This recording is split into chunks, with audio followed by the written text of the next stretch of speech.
भगवंत काय आहे? अरे ज्यानं निंदा केल्या ते आता तर आपण पाहूनच राहिलो, त्याच्या चिंध्या फाटणं चालू झाल्या. परमेश्वर खूप दयाळू आहे. एक परिवार, सेंडे परिवार मार्गदर्शक गट नंबर 8च्या त्या परिवाराकडे ज्या महान त्यागी बाबा जुमदेवजीच्या निवासस्थानी जो पलंग बनलेला आहे आणि तो पलंगामध्ये 2 वाघ लागले आहे, ते सेंडे गुरुजीने बनवलेले. अरे तो परमेश्वर मोठा दयाळू आहे. बाबा जेव्हा तिथे बसून राहत होते आणि तो खोदत होता, तो म्हणजे तिथे वाघ काढत होता, तो पलंग त्याच्या हातच्या, तेव्हा बाबांच्या हातच्या सेवक काय आपत्ती आली होती. जेव्हा हा नवतपा होता, अचानक मध्ये एका जनाने सांगितलं का सेंडे गुरुजी बाबांच्या हयातीत, मला सवय आहे बाबांच्या हयातीतले, म्हटलं की त्यांचे गुण ऐकायला मला जायचं आहे, कारण की काही दिवस तर जगणार आहे ते लोक.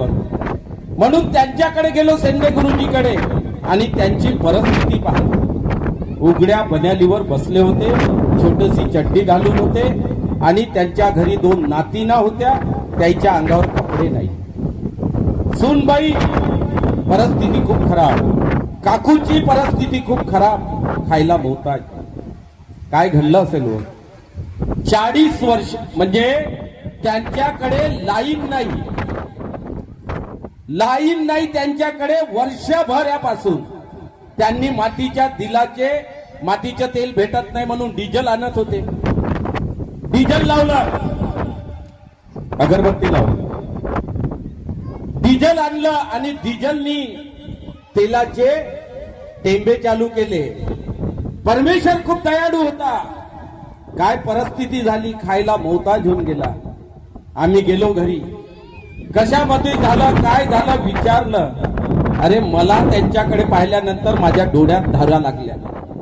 काय भगवान बाबा हनुमानजी, म्हटलं तुमची एवढे दिवस मार्गदर्शकांनी सेवा केली, आणि ज्या परिवाराचे सेवक बनतात, जसं तुमच्यावर दुःख येते ना, मार्गदर्शकाच्या पहिले डोळ्यात पाणी येते, पहिले डोळ्यात मार्गदर्शकाच्या येते.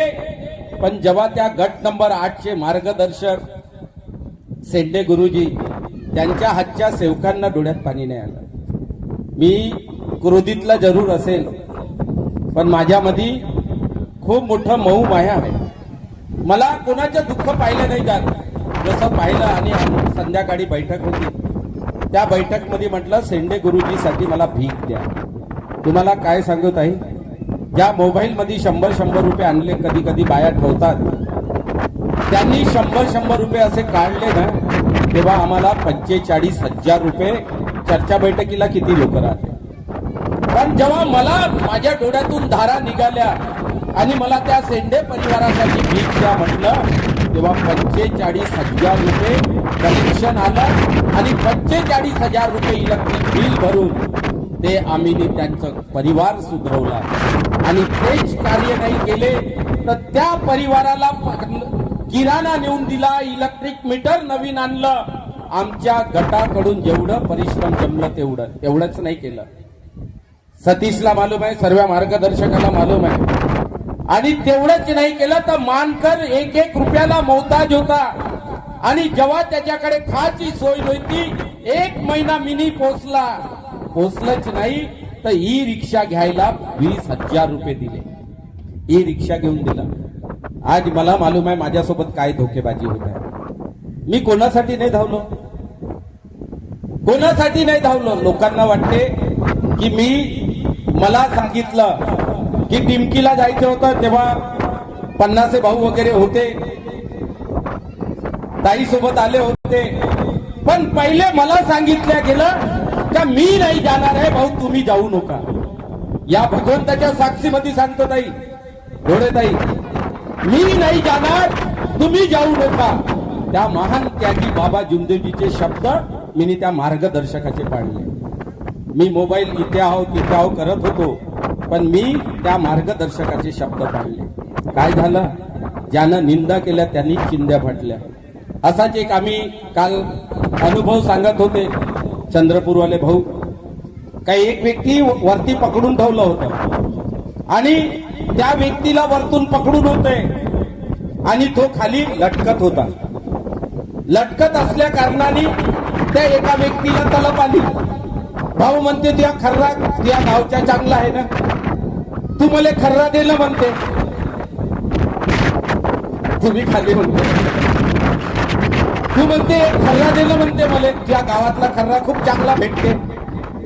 आता तो खर्रा जेव्हा खिशातून काढत तर या व्यक्तीला पकडून ठेवलं होतं.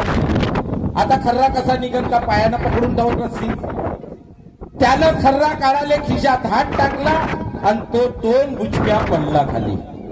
याले खर्रा तर देऊन दिला, पण तो जो व्यक्ती पकडून होते तो खाली 2 बुचक्या पडला. म्हणायचं तात्पर्य हा धर्म सुंदर आहे. त्याचे कार्य त्या लायकीचे असले तर परमेश्वर तुम्हाला कधी कमी पडू देत नाही. ही भक्ती त्या महान त्यागी बाबा जुगदेवजीच्या. आम्ही असे दौरा केला आणि काल अचानक मध्ये आम्ही ताईकडे आलो. मार्गदर्शक मुरकुटे भाऊकडे गेलो आणि खरंच मनातून सांगतो, माझ्या जेव्हा पाय धुवायला गेलो ना मी, त्यांनी जसा मान सन्मानाने पाठ ठेवला आणि पाय धुवायला गेलो आणि पाय धुतले आम्ही. तुम्हाला काय सांगू, माझ्या डोळ्याच्या धारा लागल्या. आणि ही बाबाची कृपा. अरे आम्ही काय कमवलं हे तुम्हाला सांगायची गरज नाही. आम्हाला त्या भक्तीच्या आव्हान आहे. ही भक्ती कशी आहे त्या पद्धतीने आपण हा पाणी आला नाही पाहिजे त्याच्यासाठी निर्दोष करू.